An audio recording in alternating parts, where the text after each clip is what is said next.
MIM party ने जो कि हाट विधानसभा से जब मोहम्मद मुर्शिद आलम को टिकट दिया था ना, तो उस वक्त मौलाना अब्दुल्ला सालिम कमर चतुर्वेदी साहब जो सबसे ज़्यादा प्रबल दावेदारों में से एक थे, उनको टिकट ना दिया था। तो उस वक्त मौलाना अब्दुल्ला ने ये कहा था कि देख लीजिएगा, ये जो मुखिया मुर्शिद साहब है, ये 5 साल नहीं टिकने वाले एमआईएम के अंदर और जीत कर दूसरे पार्टी में चले जाएंगे। अब ये बातें क्यों निकल कर आ रही है, उसके पीछे का बहुत बड़ा रीज़न निकल कर आ रहा है। बेसिकली मोहम्मद मुर्शिद आलम साहब वो नीतीश कुमार के तारीफ़ करते हुए नज़र आ रहे हैं। वो ये कहते हुए नज़र आ रहे हैं कि नीतीश कुमार हमारे राजनीतिक गुरु है, यानी उनके मोहम्मद मुर्शिद आलम के राजनीतिक गुरु जो है वो नीतीश कुमार ही है। और उन्होंने ये कहा था कि मुझे सियासत के अंदर, राजनीति के अंदर लाने वाले भी नीतीश कुमार है। साथ के साथ वो ये भी कहते हुए नज़र आए हैं कि नीतीश कुमार जो है एक शानदार मुख्यमंत्री है और खूब तरक्की का काम करते हुए नज़र आ रहे हैं। अब अगर भाई सियासत के अंदर कोई इस तरीके से तारीफ़ कर दे दूसरे दल के विधायक,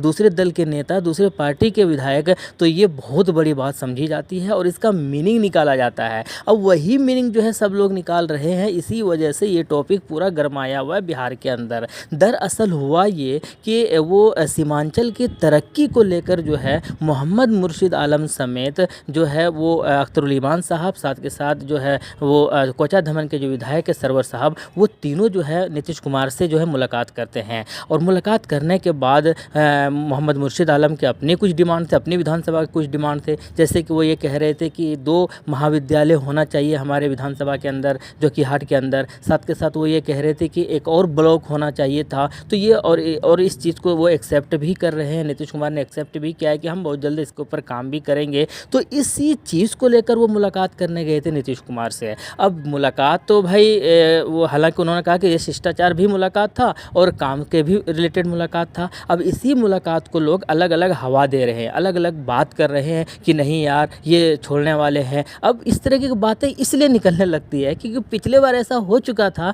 इसी वजह से ज़रा सा भी मुलाकात हो या ज़रा सा भी कहीं से कोई क्लू निकलता हो तो तुरंत वही बात हो जाती है कि क्या एक बार फिर से एमआईएम के विधायक छोड़कर दूसरी पार्टी में जा रहे हैं। अच्छा, एक और चीज़ इसलिए भी हवा दिया जा रहा है क्योंकि नीतीश कुमार की जो पार्टी है वो दूसरे नंबर की पार्टी है और सबसे बड़ी पार्टी इस बार जो निकल कर आई वो बीजेपी की निकल कर आई है। 89 सीटों पर उनकी जीत हुई है और नीतीश कुमार की पार्टी की 85 सीटों पर जीत हुई है। अब अगर ये 4-5 विधायक आ जाते, पाँचों आ जाते हैं एमआईएम के, तो ये 90 हो जाएंगे, सबसे बड़ी पार्टी बन जाएगी। तो इसी वजह से ये भी कह रहे हैं कि नीतीश कुमार भी चाहते हैं कि एमआईएम के किसी न किसी तरीके से विधायक हमारे पाले में आ जाए ताकि हम बड़ी पार्टी बन जाए। और इसी वजह से उनका मंत्री का एक पद जो है उन्होंने है वो देख के रखा हुआ है और उनको देने की बात भी कर रहे हैं। ये सारी चीज़ें हो रही है, लेकिन ये मैं आपको क्लियर वे में बता दूं, ये सारी चीज़ें बेबुनियाद है क्योंकि एमआईएम के विधायक कहीं छोड़कर जाने वाले है नहीं। ये बात मैं लिख कर दे सकता हूं कि ये एमआईएम के जितने भी विधायक हैं, 4-5 विधायक जो है वो कहीं नहीं जाने वाला है। अच्छा, एक और सवाल ये निकल कर आ रहा है क्योंकि अख्तरुल ईमान साहब भी थे उस मुलाकात के अंदर, तो कहा यह जा रहा है कि अख्तरुल ईमान भी पहले जदयू में रह चुके हैं, विधायक बन चुके हैं। तो जदयू में अख्तरुल ईमान भी थे और जदयू के अंदर जो है मुर्शिद आलम भी थे और जदयू के जो चीफ है वो नीतीश कुमार भी है। तो ये दोनों जो मुलाकात कर रहे हैं तो कहीं ना कहीं कुछ ना कुछ तो है। भाई कुछ नहीं है, मैं आपको क्लियर बता देता हूँ, ये मुलाकात है, मुलाकात तरक्की के लिए करते हैं, कैसे नहीं करते हैं।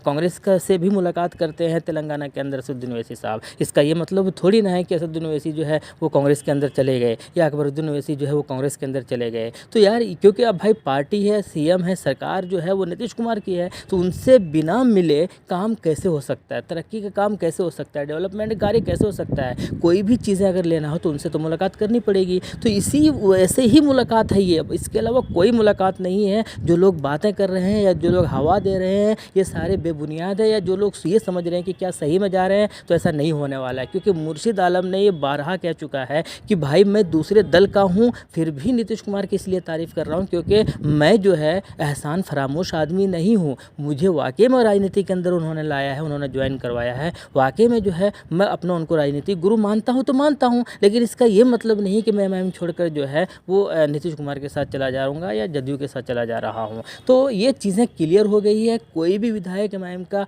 पार्टी नहीं छोड़ रही है और ना ही छोड़ने वाली है, क्योंकि जिन्होंने छोड़ी थी उनके साथ क्या हश्र हुआ ये उनका एग्जाम्पल देते हुए नज़र आते हैं। और जो एग्जाम्पल देते हुए नज़र आ रहे हैं वो वही फिर से वैसा गलती करेंगे, ये तो हमको नहीं लगता कि इस तरीके की बेवकूफ़ी वो लोग करने वाले हैं। तो कुल मिलाकर एक बड़ा यही है इसका काउंटर, यही है इसका जवाब। जवाब यही है कि मुर्शिद आलम साहब हो, चाहे अख्तरुल ईमान साहब हो, चाहे सरवर साहब हो, वो फ़िलहाल कहीं नहीं जा रहे हैं, एमआईएम के अंदर है और पहले भी थे, अभी भी है। तो इस तरीके की कोई अगर बात कर रहे हैं, कोई वीडियो में अपना बातें रख रहे हैं या कोई इस तरीके की खबर छाप रहे हैं, तो वो बिल्कुल सरासर गलत है, कहीं नहीं जा रहे हैं। तारीफ़ उन्होंने किया है, तारीफ़ कोई किसी का भी कर सकता है, काम निकलवाना है, क्योंकि बिना भाई तारीफ़ किए, बिना काम निकलवाए, उनको भी पता है कि हम दोबारा जीतेंगे या नहीं जीतेंगे, ये भी नहीं पता। तो इसीलिए काम तो करना पड़ेगा और एमआईएम का प्रेशर है, ऊपर से ओवैसी का प्रेशर है कि आपको 5 साल के अंदर तगड़ा काम करके देना है, जनता को जो है कहीं ना कहीं खुश करके दिखाना है कि भाई देखो ऐसे काम करते हैं एमआईएम विधायक, एक एग्जाम्पल सेट करना है।